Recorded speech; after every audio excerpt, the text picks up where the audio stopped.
everyone, this is Ajita from ARWS Asia, and as you all know, there's a big event, big championship happening in Spain. So to discuss more about it and to talk about it and take us through, we have with us an amazing person, Jason Magness from Team Ben Racing.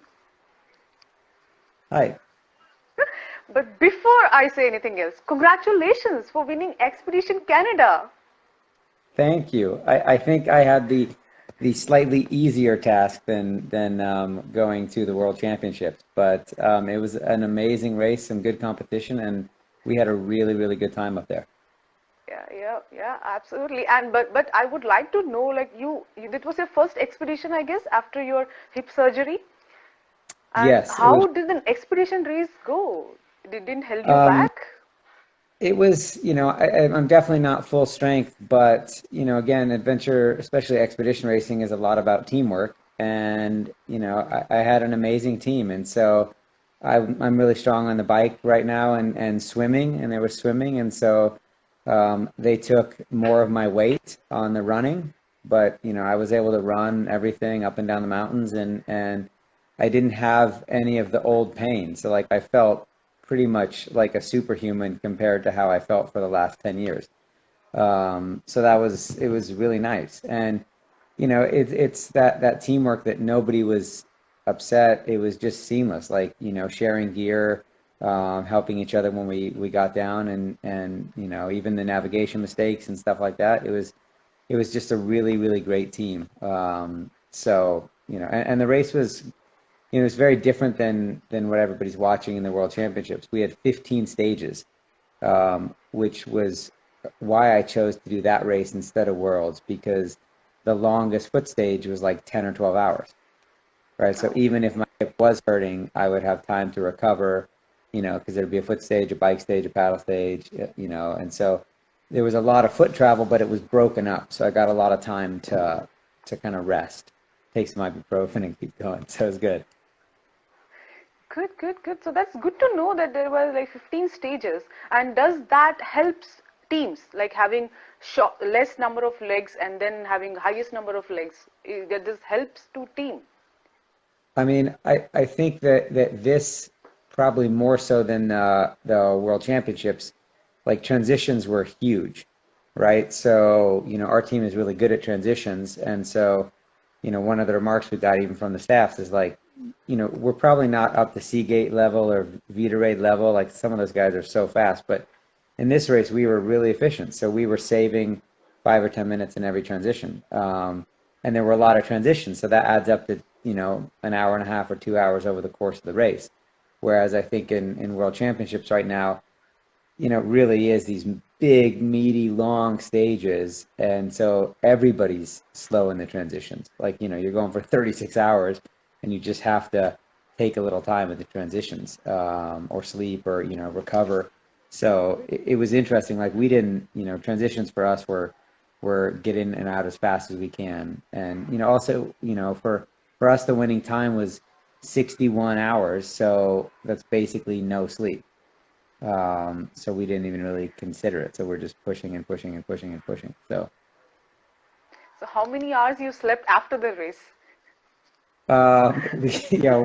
we slept a lot. I'm still, I'm still a little bit sleepy. I came right home, and I've got two wonderful kids, but they keep me very busy right now since Mama's away in Spain racing.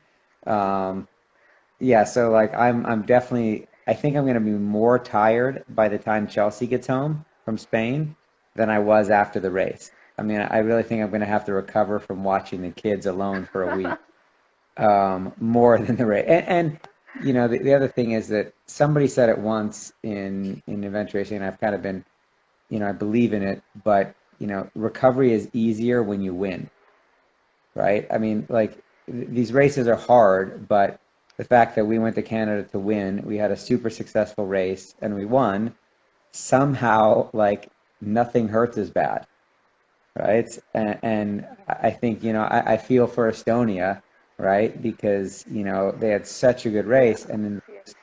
they just crumbled in that last 24 hours. And, it's great that they're super happy with their progress, but I also know as a competitive racer that after that much effort, there is some deep fatigue that comes when you don't quite reach it. I mean, they'll just be more motivated next year, which is really exciting to see. True, true, true. And you mentioned it is so hard, so tired, and Team Ben Racing have been doing competitive racing for quite some time. I think you have done the toughest races. You have been on Patagonia Adventure Race. You have your own America's like toughest expedition race. And Right. then you have been part of World's Toughest Challenge, Eco Challenge, Yeah. that adventure Yeah. race which aired on for Amazon Prime. So just tell us about that, how hard it is and how your team like ready for every adventure, ready for every expedition. Yeah. Just tell us I about mean, Team Ben Racing. we started, we're kind of a unique team, I think, in the sense that we started as friends and we started not as adventure racers or athletes. We started as like outdoor adventurers.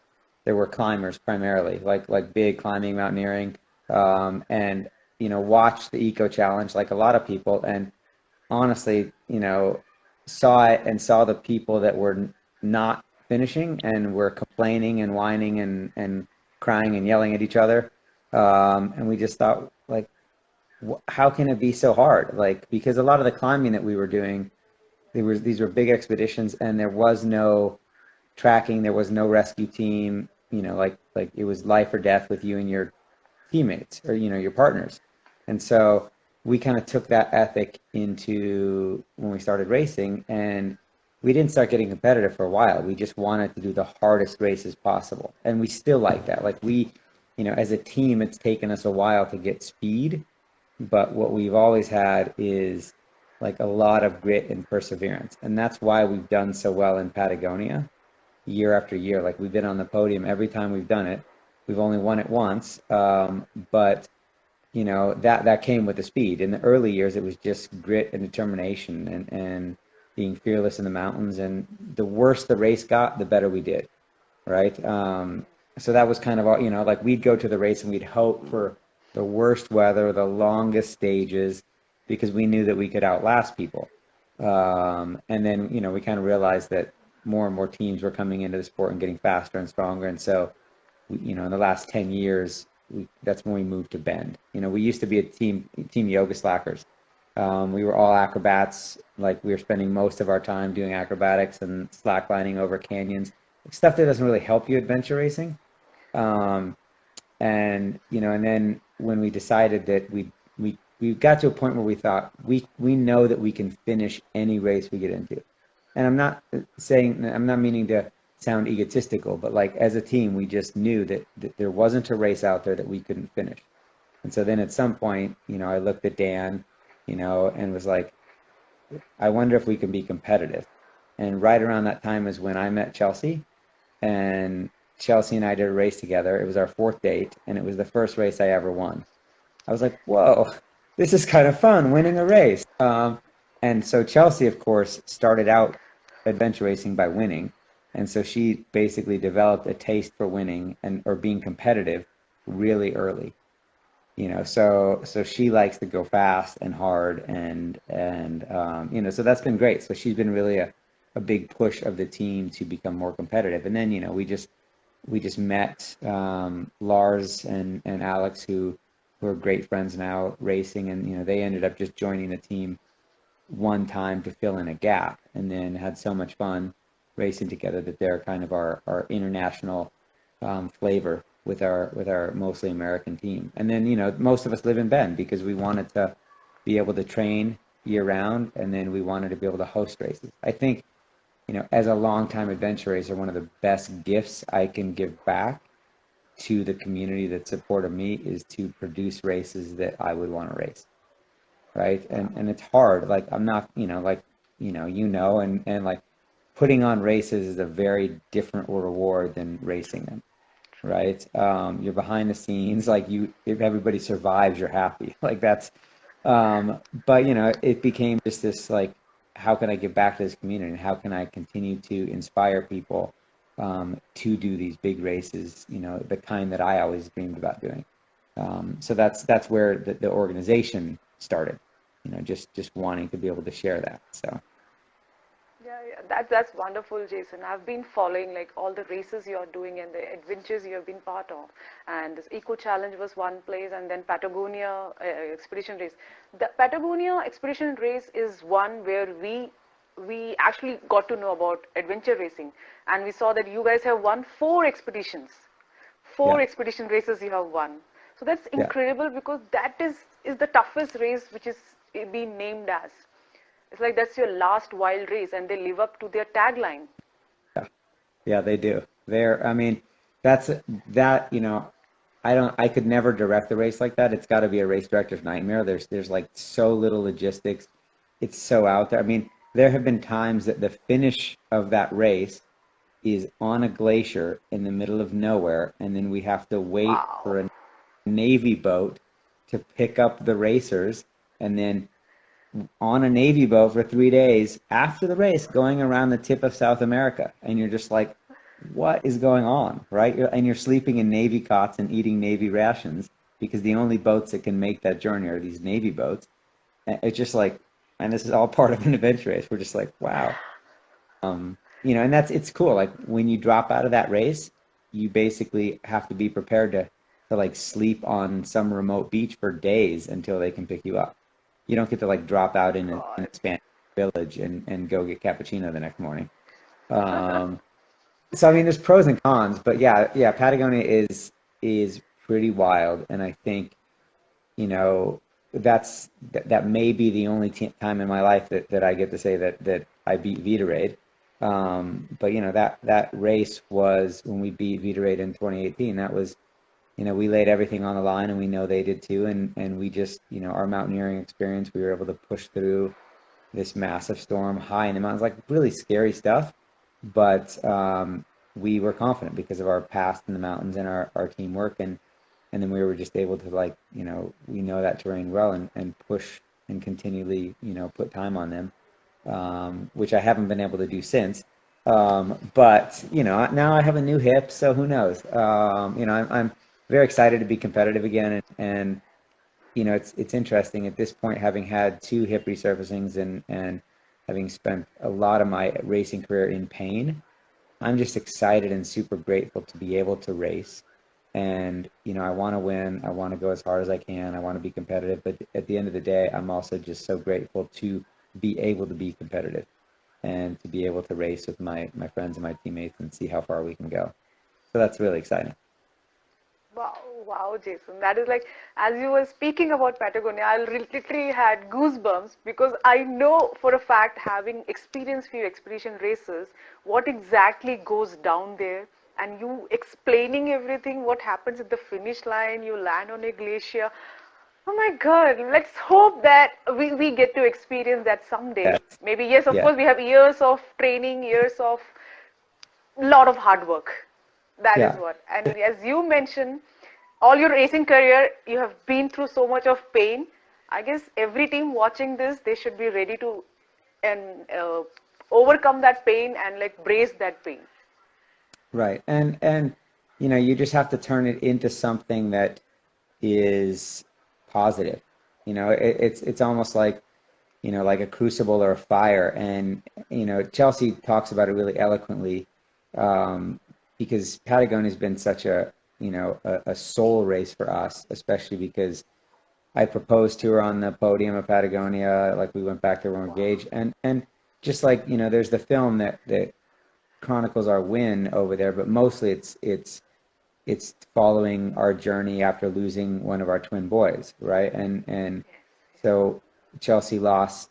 We had twins, and we lost one of them at birth, and we weren't sure about our life and about racing and just about anything. There was a year of a lot of trauma, and then one of our steps of healing was deciding to go back to this place that had already always like torn us down to the rawest, like the rawest people that we are, like our bare selves. And we took a team there, and we just even though we were competing at the same time, all we were trying to do is get lost in the wind and the snow and the wilderness and in that wild place and kind of be reborn again. And so, um, that's and that all comes through pain. Like that race in particular, because we were racing for Spirit, our little boy, and there was like so much crying and so much like anger that was shouted out into the mountains and so much love that came back to us. And, and I think that at the deepest level, that's why a lot of us keep racing. It's not for the glory, it's not for the sponsorships, it's not for like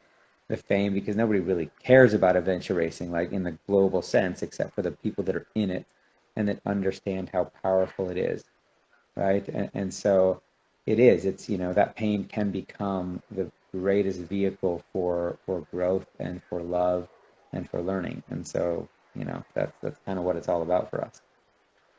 Yes, yes, Jason. Chelsea is really an inspiration, and I follow her. I admire her. Whatever I watched that documentary, The Spirit, and it was so emotional. And we actually can connect like what is going through emotionally. And when she's back, please tell her she has fan in India. I, We I all will. love her. Yeah. So Jason, just tell us like there is Expedition Canada and then there is World Champs. There are Yeah. two teams, bend racing teams, racing and training for two different expeditions. And at one Yes. point, we got to know that for teams who are going to champs, there was one member got ill just 24 hours before the race. So just Yes. let us know how that training for two different expedition and what happened during the team when the one member is dropping out who has been training for the champs.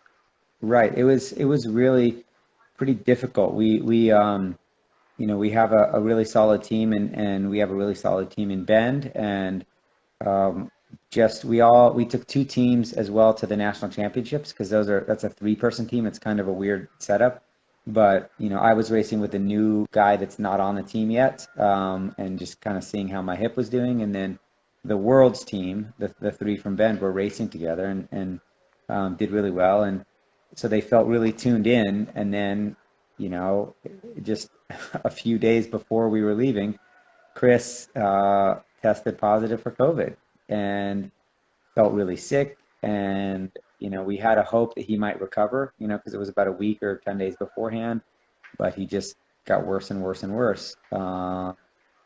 And so that was, we weren't sure what to do. And since I was going to Canada, I had arranged an alternate case I got stuck at the border. Not because I was sick, but just have really strict border restrictions. And so I had a friend, actually one of the guys that was a photographer for us in Patagonia.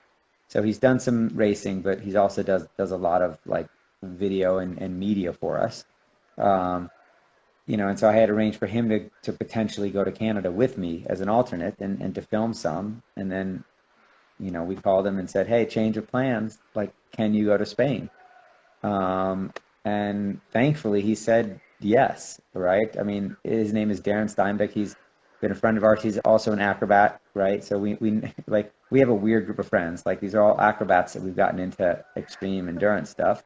Um, he's an incredible acrobat, a really solid racer, but he's really never done anything at this level, not even remotely. Um, but at the end of the day, he was ready. He has all the gear. He's seen us race, and he has he knows what he's getting into. He knows that there's no way Chelsea and Dan and Lars are going to stop, right? They're not going to drop out to try to feel better. They're gonna push, push, push. They may have problems, but they're going to push through. And so he knows that, because he followed us in Patagonia. He's followed us in other races as a media guy. So, they were bummed at first, right? And then they just kind of had to embrace it. And Darren is such a great guy, and they just, decided that the best they could do is still go and race and give each other that experience. They'd all been training, and just basically give Darren, the best teamwork that they could. And he's been training, it's not like he's some guy we found on the street. Like, he's a really strong athlete. He does a lot of our training rides with us. He's just never really been at this level. So I have heard very little. So my fingers are crossed the whole time. Like, I got back from Canada. I got to talk to him like 1 second before they went into lockdown, to say good luck. And then I've heard nothing, right? Like, I know they're moving, and now their tracker's been gone for 24 hours. So I just get like reports, but Darren's tough, and on the upside, it's very likely that the other three team members will be feeling pretty strong, because their normal pace will be a little bit slower.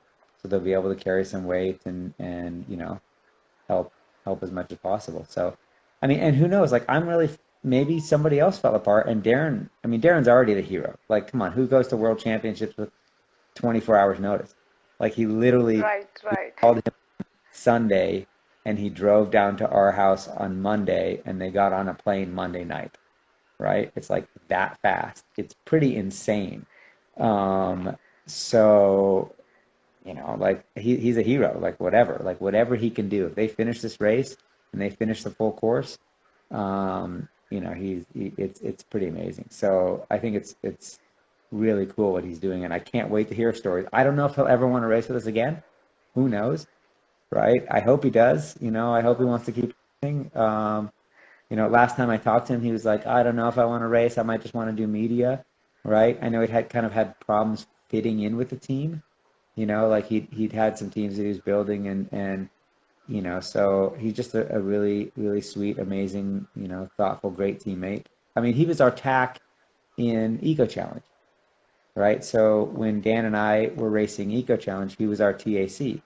And Nice. funny story about Darren is we got down to Fiji, and everybody has these like fancy tents.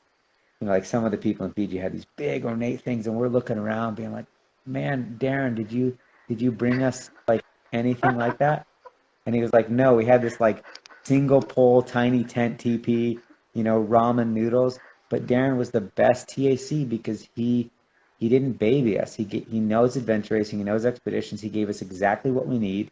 He was super organized, and he didn't like let us stay there. He was like, "All right, go," right? He can do the maps. He's a good navigator, so he helped me with the maps so I could sleep more. But it was no luxury. It was like this squalor camp because he knew we were there to be the top American team in Fiji. Like that was our goal. And when Dan fell apart, he knew it was going to be hard, and so he was the one giving Dan pep talks and like forcing us out of there. So, like it's great. I think Dan owes him a lot. So Dan's over there. So hopefully Dan can, pull him through because he was a big piece of why we kept going in Fiji. So it's pretty awesome. Right. Awesome, Darren. So once after you come back and you'll be watching this, so good job. I know Yeah. Team Bend Racing gave you just 24 hours to change your gears from lenses, camera lenses, batteries, and everything to adventure racing gear. Yeah. So that will be another story. But yeah, yeah, that's really good to hear everything. Yeah. So now let's talk about the course, Jason. Like you have raced so many races and organized it, and we spoke about the less number of transitions. But there Yeah. are certain really, really big and long heads. Like we have 210 MTB, and 122K is hiking. So just tell us about the course. What happens with the team during these longer distances? Yeah, I mean these are like Patagonia style distances, which I know that our team was excited about. Well, maybe not Darren, but most of the team was excited about. And I think a lot of it is just like you saw, which is really now we can look back. Like we saw that a lot of the teams that went out and were leading at the very beginning, right? They did not stay there, and there was a lot of speculation that it's just a little bit too hard, too fast, right? Not, like especially the two Russian teams that led that whole first trek, Blizzard and Red Fox.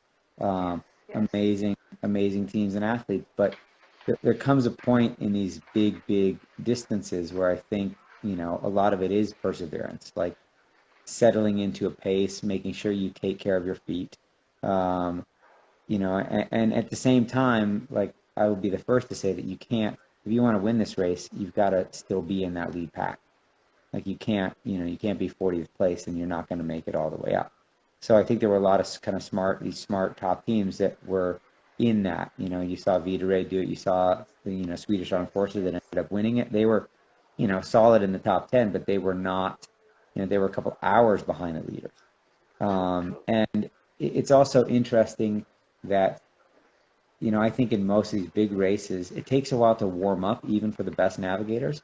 And when you're leading, like when you are the first team, or the first couple of teams, you're just a little bit more ripe to make mistakes.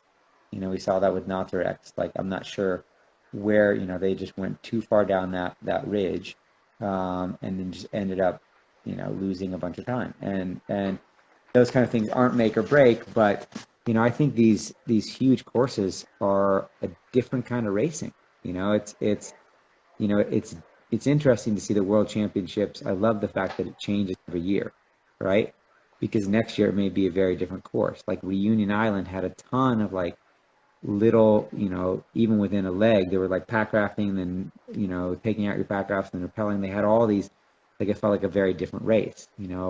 Years ago in Australia, it was much more fast and furious. So like you have a ton of variety in the sport, and it really comes down to, that perseverance. And I'm still amazed at how little some of these teams slept, and I know that a lot of them got kind of destroyed by it at the end. Both Vitorade and Estonia really like they kind of pushed the envelope a little too far. Yes. But at the same time, like I'm interested to like we had conversations before they left, once they knew the course. Like I was trying to tell Ben Racing, like if I would have been there, I probably would have never rented that hotel, because there was a hotel at the end of stage 3 that you could rent for 6 hours, right at the end of the Okay. paddle, and they were debating whether they should book it, and I said no, absolutely not. I'm going to Canada, but you guys can do whatever you want. And they booked it, and they ended up staying in that hotel for 6 hours. I mean, come on, like at the end of the third stage of that huge paddle, you're not walking into that hotel and leaving in an hour. Like there's just no way. Like you got a shower, a bed. To me, that's just like, I don't know. I don't want to be comfortable. Um, but I don't know. So I'm really, that's going to be my first question. Like, was the hotel worth it or not? Um, it may have been worth it for Darren. Like, it may have been worth it for what their strategy was. But, like I just watched all the top teams come in, even if they slept in the TA, they slept for like an hour and a half next to their bike boxes, and then they left. Um, but like this has been a really exciting course to watch. I want to see more photos.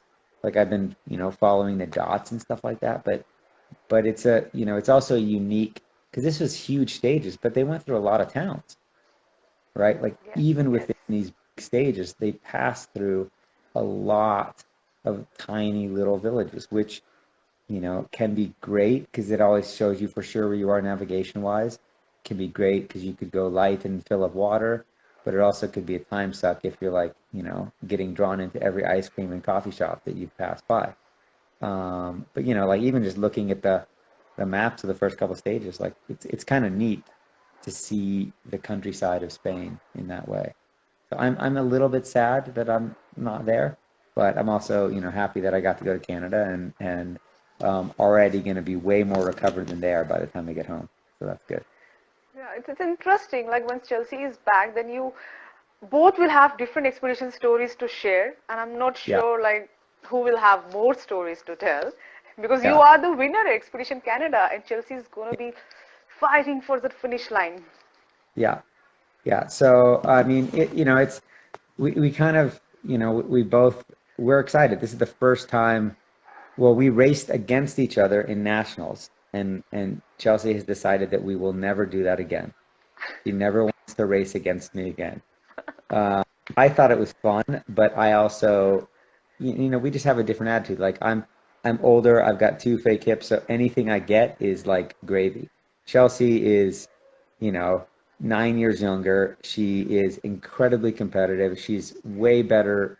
She's a way better athlete than I am. Like she just won the 24-hour national mountain bike championships Yes, yes. in Wow. America, right? I mean, and so it's funny because like the adventure racing, the team sports, there's so much that goes into it other than like sheer athleticism, and so for me that's awesome, and I know she loves it too. But like it's she did not like competing against me because I could beat her just by being smarter, because of by being a better navigator than whoever she was with, or having better sleep strategy. And like so when we go mountain running and like we race to the top of a mountain, like I'm always 10 minutes behind her, right? And there's no like we're just following the trail. There's no way I can do it. So I think it's great. Like we have really good, friendly competition. We coach each other and make a lot of time for each other to train. But yeah, I think our next goal is to hopefully at least do one or two expeditions together next year. We haven't raced together since Patagonia, so hopefully we can do that once or twice every 2 years, and then just support each other. I'd love to have a pretty full schedule next year. I mean, COVID was really tough, so I think everybody's like Waiting, so waiting. excited. Yes, Yeah, and yes. so excited that these races are happening. So True, it's true, true. it's such an amazing thing. Yeah. Yeah, yeah, yeah. Yeah, Jason, thank you. It's so wonderful to see like how you both complement each other, Yeah. and it's so good. I met you guys in Namakwa, if you remember, like Expedition Africa, in one of the Oh, expedition races. yeah. Yeah, and your team name was Yoga Slacker and slash Bend Racing. So that's the time like I started following you guys and got to know about Yeah. what you are doing. And Yeah. I've read so many things I have been following. It's so incredible to see like how you having kids at home, you are into competitive racing, you go for expedition races. I guess at home also there's another adventure and expedition for you guys. But it is Yeah. really, really, really happy to see what you guys are doing together as a couple. Yeah, and I mean, and it's more than that. Like our best friend Dan, who's on the team, like he literally lives 50 meters away. He bought a house in the same neighborhood. He has two little boys too. Like he has a really nice coffee machine.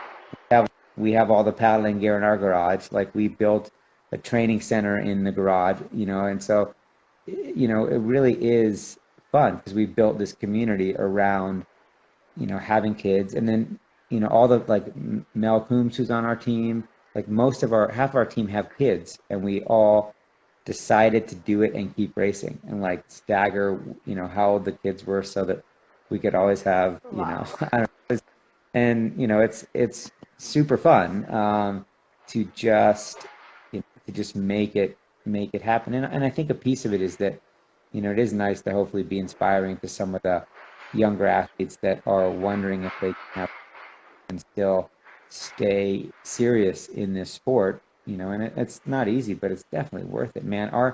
My favorite thing now is my little boy who really wanted to stay up for this interview. Max, he's 4. He really Oh, wanted to stay up and meet you. I called him another time. He's passed out, but he loves racing. Like he wants to meet. He thinks racers are the coolest people in the world, right? So he always wants to meet the racers. He always wants to like give them high fives and beer when they finish, right? Like we coach a bunch of people, and he always wants to talk to them and hear the race stories. Like just today we were sitting after our little one was in bed, and he's like, I want to hear all about your race. And he's like, when can we go do a race? So we go out and we plan little courses around, and I don't know, he's just learning not so much the competition from, but the teamwork, and that you have to help each other, and that you can't give up. And then when you get really tired, you can get gummy bears. That's his favorite thing. When he gets really tired, he gets gummy bears, right? Or the gummy treats or whatever it is. But he just is getting this, being okay with mom and dad doing adventures, and he can be a part of it a lot of the times, and that I think is the hopeful legacy that adventure racing gives to my kids, is just that we're chasing our dreams still, and that's what we expect them to do, right? Not necessarily be comfortable or secure, or you know because that's like racing is cool because it's the furthest thing from that. It's like you sign up for something and you basically know you're going to be insecure, like uncomfortable, lost, right? Really miserable, and that's okay because you learn from it. So true, true, true, Jason. Like kids are learning so many aspects from adventure racing. It's not just a sport; it is like a whole lifestyle. It changes your mindset. It gives you so much to learn from every individual. That's mhm. good, Jason. Now coming back to teams, I know you have one favorite team. Your team is racing I there. do. Yeah. Apart from Bend Racing, is there any other team which is your favorite racing at Champs? You're following them. Yeah, I mean, obviously, we could have a whole conversation on like what the U.S. culture needs to do to start breaking into the top levels of adventure racing, and what the U.S. teams need to do. So I'm definitely keeping a strong, eye on both Quest, who are really good friends of ours, and Strong Machine, who are the only 3 U.S. teams still in it. There were a couple others that didn't make some cutoffs or dropped out. So, Quest is still in it. Strong Machine, I think, while we're talking, made the cutoff. I don't know. I haven't been checking, but I think they were going to make the cutoff at TA4, which is great. So I'm just, and those guys are really solid races. Both of those teams are long, made up of really solid U.S. racers. So that's awesome. That's Dusty and Emily on Team Quest, and then and Matt Hayes, and then there's the Strong Machine, which are just iconic East Coast racers. Um, but like I really like the Estonian guys. I don't know, I like all like I was rooting for them. I'm good friends with Stefan from the Northern Islands adventure race team because he's also a race director now. So we've talked a lot about like how much of a pain in the ass that is and how different it is. Um, I don't know it was really fun to watch the top of the sport. But so that's been really cool is to just kind of see. I'm really excited that there's so many Spanish teams that are doing well, right? I think it's always pretty amazing when home country teams that don't Yeah. get out. We see that a lot when we race the Godzone race in New Zealand, right? Yes. Yes. That in New Zealand, we do Godzone, and there's so many teams that don't travel to race internationally, but if they went to Worlds, you're just like, they would all be top 20, like heaps of just local New Zealand teams, right? And so it's the same thing with the local Spanish teams, like some of them we Yeah. never heard of. You're like, they're definitely, they may have some local knowledge, but who cares? They're like super, super cool to see do well. Um, but yeah, I mean, it just, I also like the teams that the heartbreaking stories, the teams that fall apart and either get back and reform, it's just a fascinating thing to kind of see how everybody has a success story. Like if you look at it right, like even the teams that fall apart and fail, if they frame it right, they learn something, they have a success story, they build better for next time. And that's what's really neat to see in a lot of these teams. But yeah, I'm rooting for. I wish there were some Canadian teams. I know there's a couple Canadian athletes over there as well, but all the Canadian teams were in Expedition Canada. Because come on, why the first expedition race in Canada? Why would nothing against Spain, but like you can go in your own country and race in freaking mountains and snow. It's pretty awesome. True. Um, True.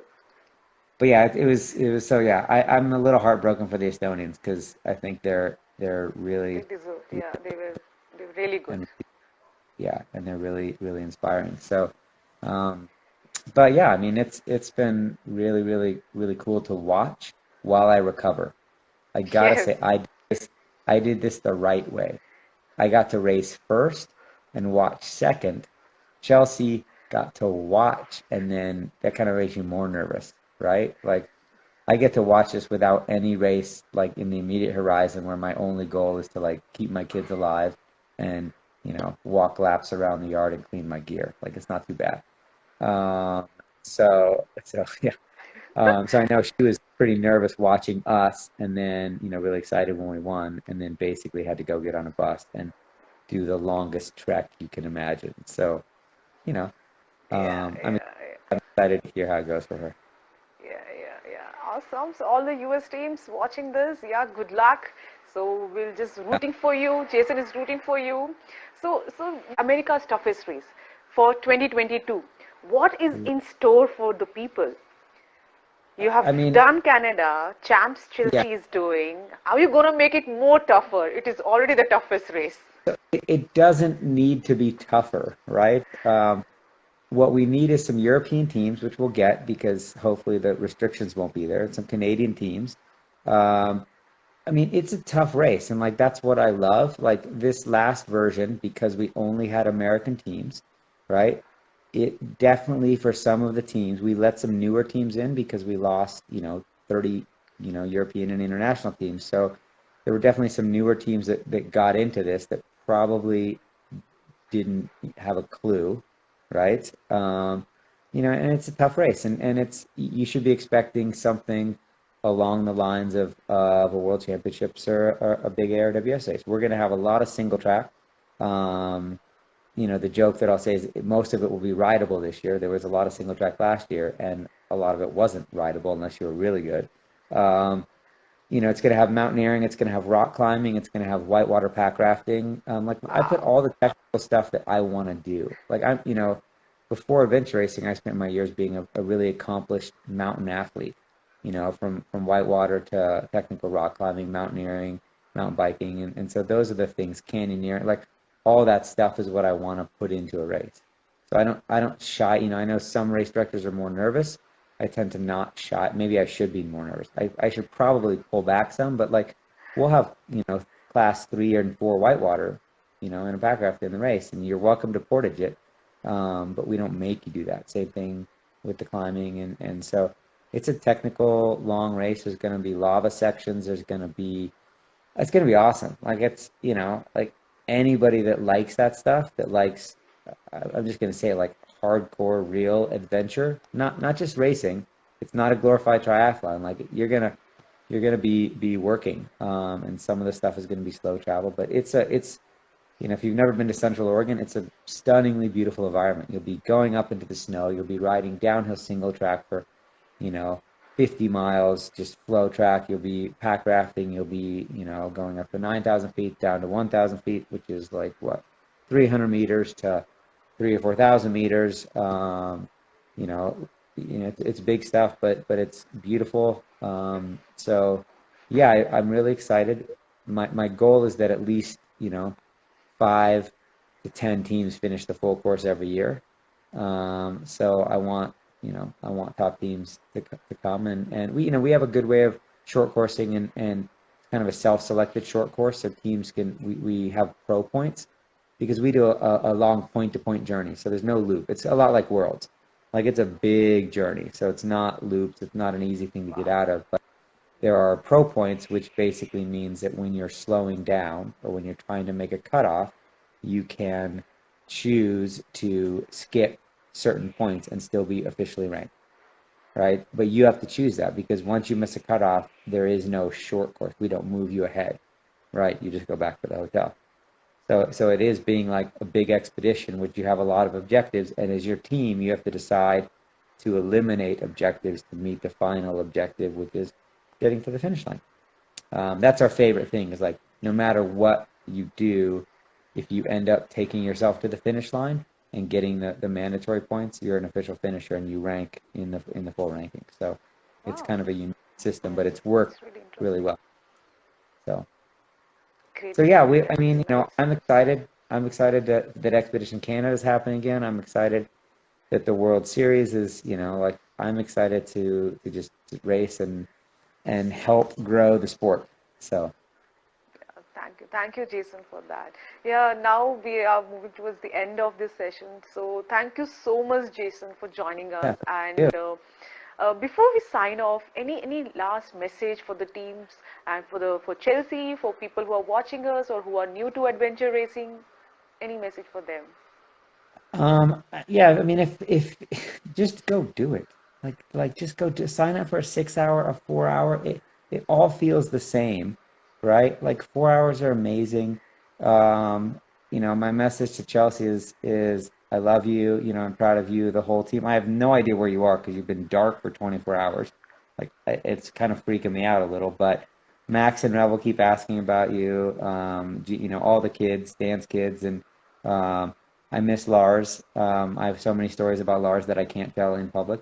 But I hopefully Chelsea and crew are building more, and good for Darren, and all the teams. I mean, just kudos to everybody in this sport, and thanks for being a part of it. Like it really has made a huge impact in our lives, our kids' lives, our community. And when is Indy happening again? That's what I want to know. Is Very soon? Expedition Very soon? when is Very soon? We're okay? going to be Because inviting you very soon. I know that's one I race which has to be on your checklist, on your to-do I mean, list. I love India. Like that is where I got my hip done. We did the rickshaw run race across India. Wow. Took I studied yoga there in Mysore and Bangalore. I I live mean, in Bangalore. I know, but like I went to Vipassana outside of Bangalore. Vipassana meditation, which is kind of like a weird meditation prison, but yeah, I've been to India a lot and I love it and I want to come back to race. The only thing I haven't done there is race. So I'm very excited. So let me know when it happens. We'll put it on the I'm calendar. surprised. That's one thing I didn't know, that you have been to Bangalore. Yeah, I've been to Bangalore. Yes, it is like the weird tech capital of India of some sort, right? Absolutely, Yeah, absolutely. Silicon City, that's what we call Sil- it. Silicon City. Yeah. But I Yeah. So can't I wait to welcome you guys again. Jason, thank you so much for what you're doing. And there is so much experience, so much inspiration you guys have. Like Chelsea and you guys, like you are doing amazing, amazing work. And I can't wait to meet you guys person and talk more. There is a lot of things I know. In 1 hour, we cannot I just know. justify what you guys have achieved. But I just want to say thank you for what you're doing in India as well and in Asia. I think it's a huge benefit to so many people over there that haven't been exposed to this, haven't been exposed to the strength and teamwork and relationship and communication that this sport desires or demands. And so, seeing it spread in India, which like every time I've been there, I was like, this would be an amazing landscape, but it's not part of the culture. And you're taking it to the culture. So I think that's a super important thing that hopefully you realize that what you're doing is really important over there as well. So, Yes, yes. thanks for doing that. Thank you, Jason. It's all the love and like what we receive from people like you. Trust me, like I have been to few expeditions and I have met so many amazing people, and the way they share their love towards other country, towards other people, and how the every community is contributing it to the sport.